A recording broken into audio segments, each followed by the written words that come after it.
Bismillahirrahmanirrahim. Assalamualaikum warahmatullahi wabarakatuh. Alhamdulillahirrahmanirrahim. Wabihi nasta'in wa ala umuri dunya waddin. Wassalatu ala sayyidina wa habibina wa syafi'ina wa maulana Muhammadin wa ala alihi wa sahbihi ajmain, amma ba'du. Baik, saya dari kelompok 3 yang bernama Muhammad Saman Hamdi, dan teman-teman saya ada Rizky Irawan, Adam Rizaldi, dan Ahmad Zakwan Hanif, ingin mempresentasikan tentang negara dan konstitusi. Video ini dibuat untuk melengkapi nilai UTS mata kuliah pendidikan kewarganegaraan kami. Baik, langsung aja dimulai materi pertama oleh Muhammad Saman Hamdi. Negara dan konstitusi. Negara adalah organisasi kekuasaan yang berdaulat dengan tata pemerintahan yang melaksanakan tata tertib atas orang-orang di daerah tertentu. Negara juga merupakan suatu wilayah yang memiliki suatu sistem atau aturan yang berlaku bagi semua individu yang ada di dalam daerah tersebut dan berdiri secara independen. Syarat primer sebuah negara adalah memiliki rakyat, memiliki wilayah, dan memiliki pemerintahan yang berdaulat. Sedangkan syarat sekundernya adalah mendapat pengakuan dari negara lain. Ada 2 bentuk negara yang dikenal di dunia saat ini, yakni ada kesatuan, unitaris, dan serikat federasi. Negara kesatuan atau unitaris merupakan wilayah bentuk negara yang kekuasaan tertingginya berada di pemerintahan pusat. Secara hierarkinya, negara kesatuan merupakan negara yang bersusunan tunggal, yang berarti tidak ada negara di dalam negara. Hanya terdiri 1 undang-undang dasar, 1 kepala negara, Dewan Menteri, dan Dewan Perwakilan Rakyat. Misalkan di Indonesia ini. Yang kedua ada negara serikat atau negara federasi. Negara serikat atau negara federasi merupakan bentuk negara yang di dalamnya terdapat beberapa negara yang disebut negara bagian. Negara-negara tersebut ada yang merupakan penggabungan diri atau hasil pemekaran bagian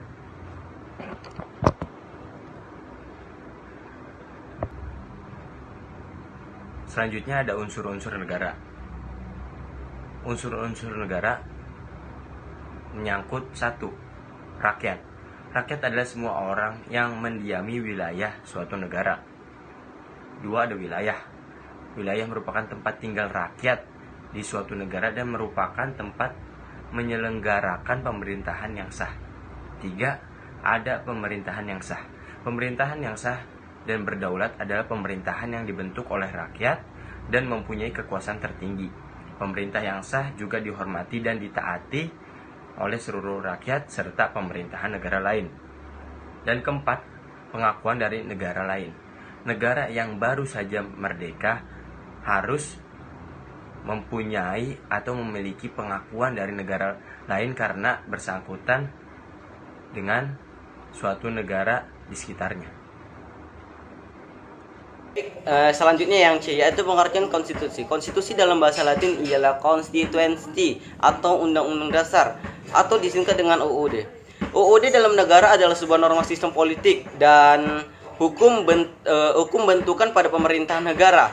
Biasanya dikodifikasikan sebagai dokumen tertulis.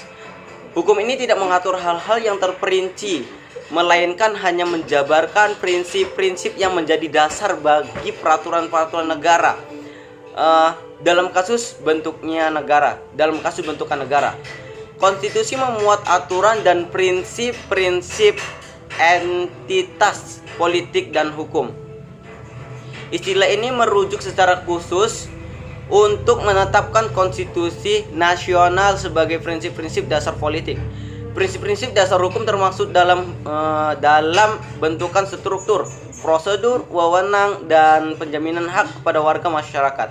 Istilah konstitusi dapat diterapkan kepada seluruh hukum yang mendefinisikan fungsi pemerintah negara, yaitu dalam bentuk organisasi. Konstitusi menjelaskan bentuk, struktur, aktivitas, karakter, dan aturan dasar negara tersebut. Jadi jenis organisasi yang menggunakan konsep konstitusi termasuk organisasi pemerintahan, transnasional, nasional, dan regional. Dan yang kedua, organisasi sukarela. Dan yang ketiga, persatuan dagang. Dan yang keempat, partai politik. Dan yang terakhir, perdagangan beras dan rempah-rempah. Baik, untuk yang selanjutnya adalah sesi tanya jawab. Saya akan menjawab pertanyaan dari teman-teman tentang materi yang kami presentasikan. Baik, pertanyaan yang pertama itu datang dari Ananda Muhammad Rizky Noval. Bagaimana sikap dan perilaku masyarakat untuk mempertahankan negara Republik Indonesia? Baik, sebagai salah satu rakyat Indonesia, sudah sewajarnya kita memiliki sifat nasionalisme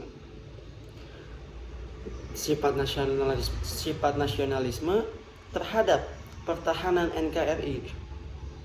Tentunya kita memerlukan sebuah negara berdaulat yang didukung oleh masyarakatnya, dan inilah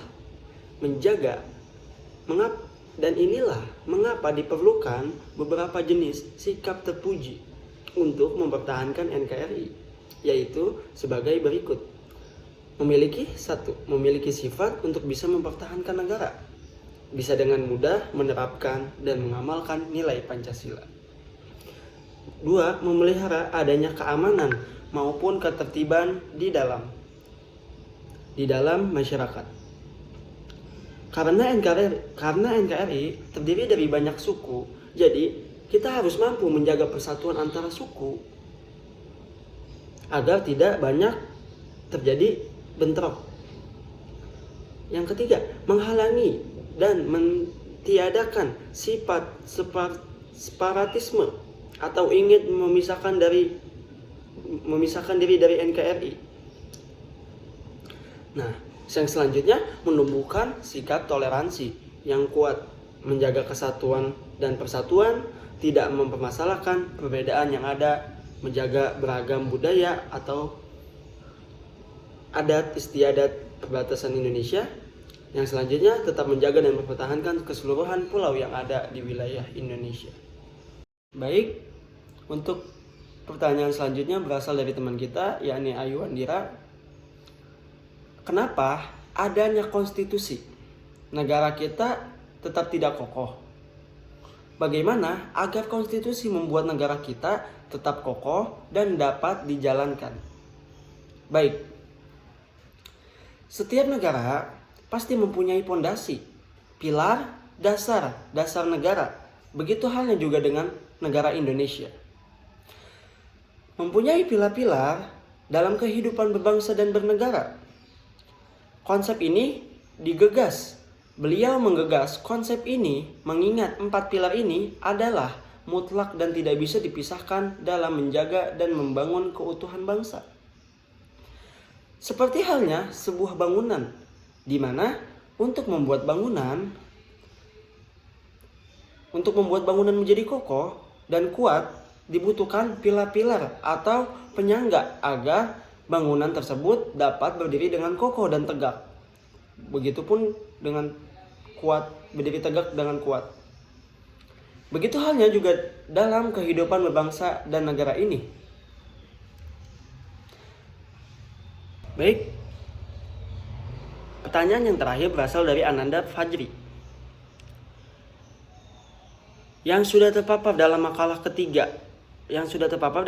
kelompok 3. Di situ ada fungsi konstitusi yang bertuliskan membatasi atau mengendalikan kekuasaan penguasa agar dapat menjalankan kekuasaannya agar tidak sewenang-wenang terhadap rakyat.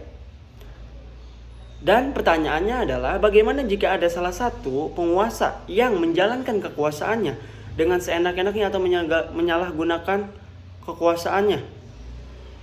Nah, di sini penyelenggaraan pemerintah harus didasarkan pada asas legalitas, asas perlindungan terhadap hak asasi manusia atau AUPB. Khususnya dalam hal ini, asas tidak menyalahgunakan kewenangan. Asas tidak menyalahgunakan wewenang sendiri diatur dalam Undang-Undang Nomor 30 Tahun 2014, yaitu pasal 10 ayat 1 huruf E, dan penjelasannya, asas ini mewajibkan setiap badan atau pejabat pemerintahan untuk tidak menggunakan kewenangannya untuk kepentingan pribadi atau kepentingan yang lain yang tidak sesuai dengan tujuan pemberian kewenangan tersebut, tidak melampaui, tidak menyalahgunakan, dan atau tidak mencampur adukan kewenangan. Nah, barang siapa yang melanggar akan dicopot jabatannya, ya. Jadi jika ada suatu pemerintah menyalahgunakan wewenangnya, pasti akan dicabut wewenangnya. Jadi dia akan dicabut wewenangnya dan tidak digunakan lagi di kedudukan pemerintahan. Sekian dari kami. Wassalamualaikum warahmatullahi wabarakatuh.